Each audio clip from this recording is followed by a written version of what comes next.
Salve aí, moçada! Tudo bem com vocês?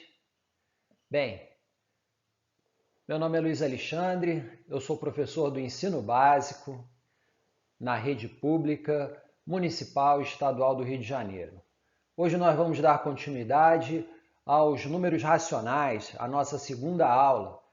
Hoje, começando as operações com os racionais, estudando a adição e a subtração.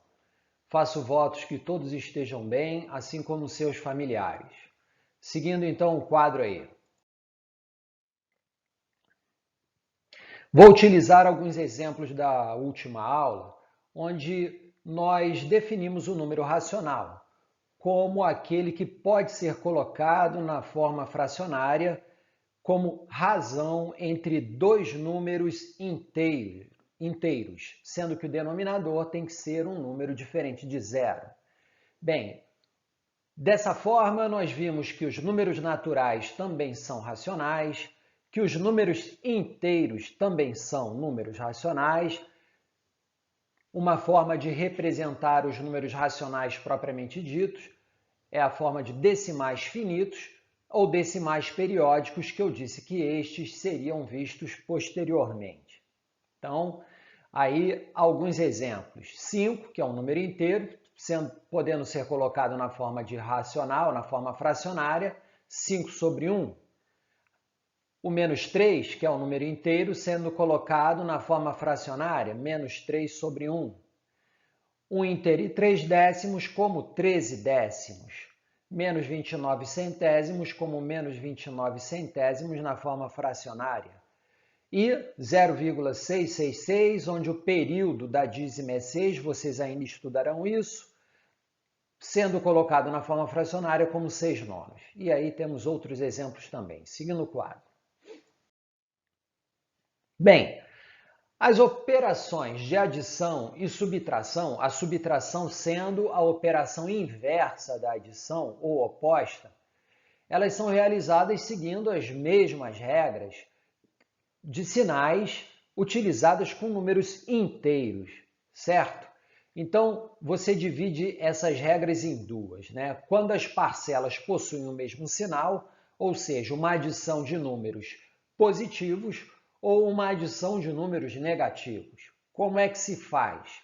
Primeiro, nós tomamos os módulos desses números. O módulo é um número em valor absoluto, quer dizer que ele não possui sinal positivo nem negativo. Nós somamos esses módulos e o resultado final será,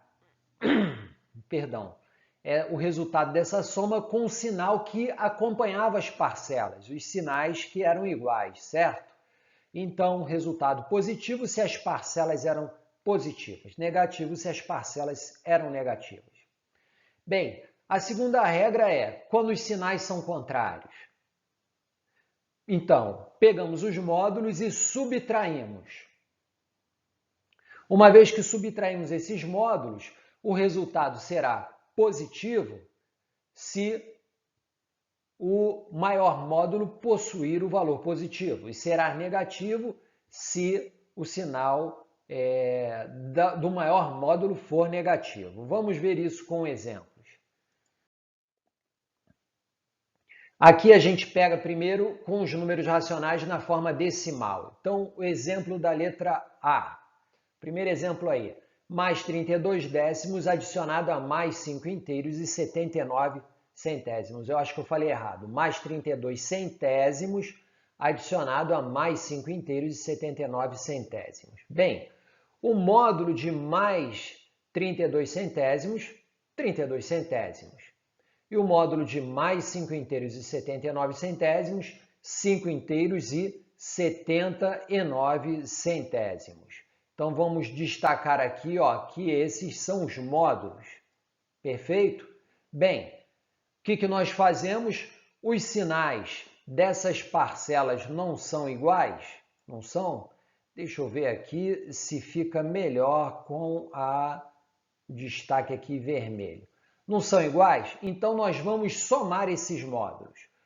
Quanto é que dá aqui a soma de 32 centésimos com 5 inteiros e 79 centésimos? 6 inteiros e 11 décimos. 11 centésimos, perdão. Acho que eu estou fazendo confusão na leitura, tudo bem? Então, 32 centésimos adicionado a 5 inteiros e 79 centésimos, nós temos 6 inteiros e 11 centésimos como resultado. O sinal das parcelas não é positivo? Então, a resposta é positiva, mais 6 inteiros e 11 centésimos. Beleza, galera? Você pode deixar tanto com sinal positivo quanto sem sinal, que se equivalem. Segundo exemplo aí, letra B.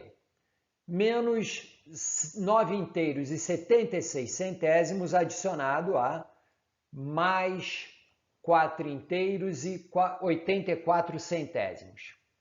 Primeira coisa, esses sinais são contrários, beleza? Então, vocês vão ter que subtrair os módulos.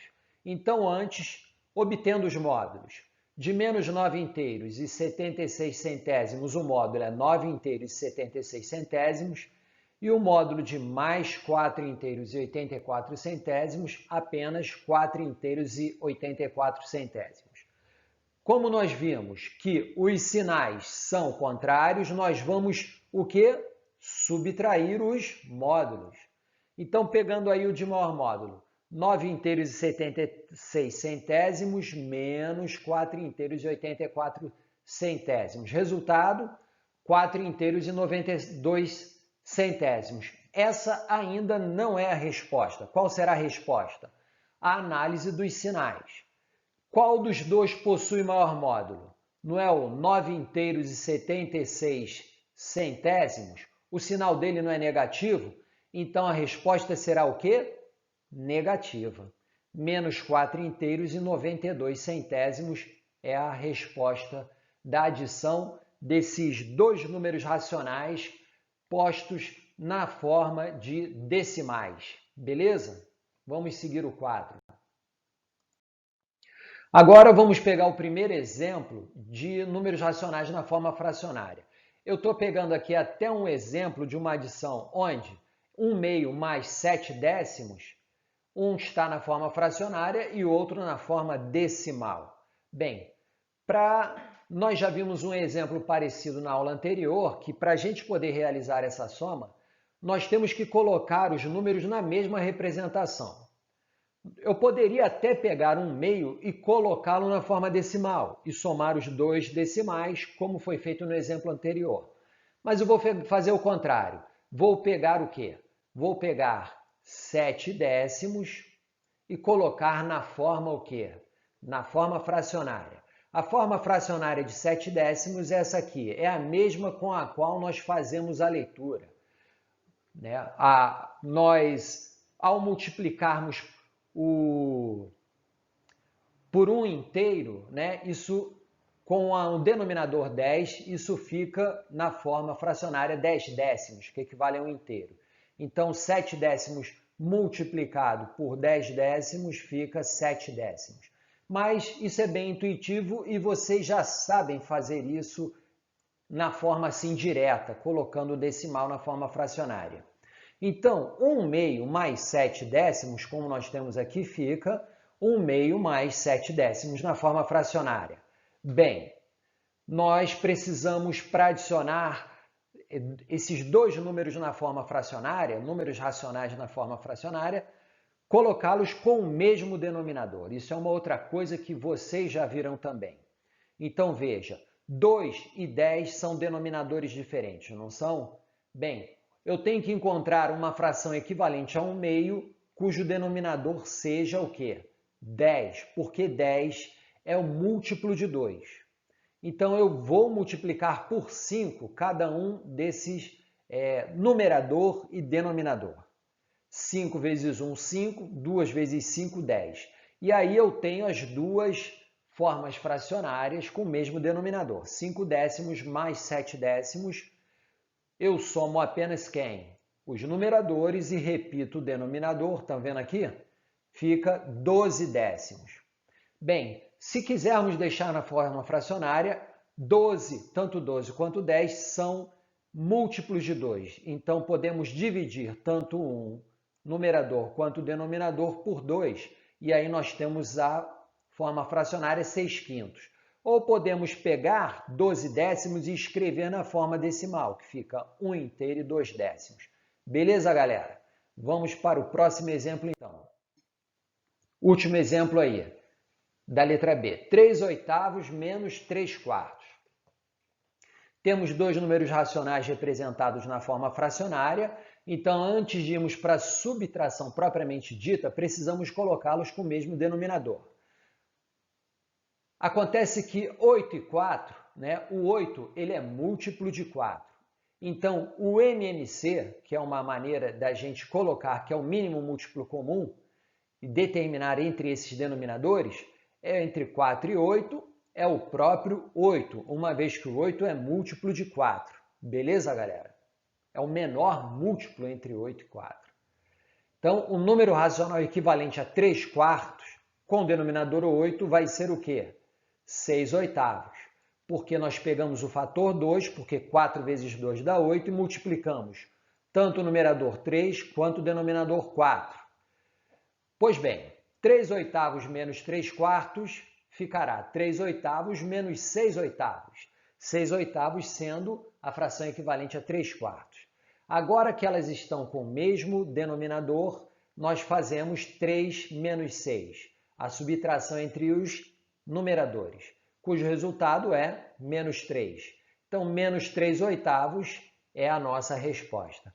É isso aí então, galera. Espero que vocês tenham compreendido. Cuidem-se bem e até a próxima. Um grande abraço.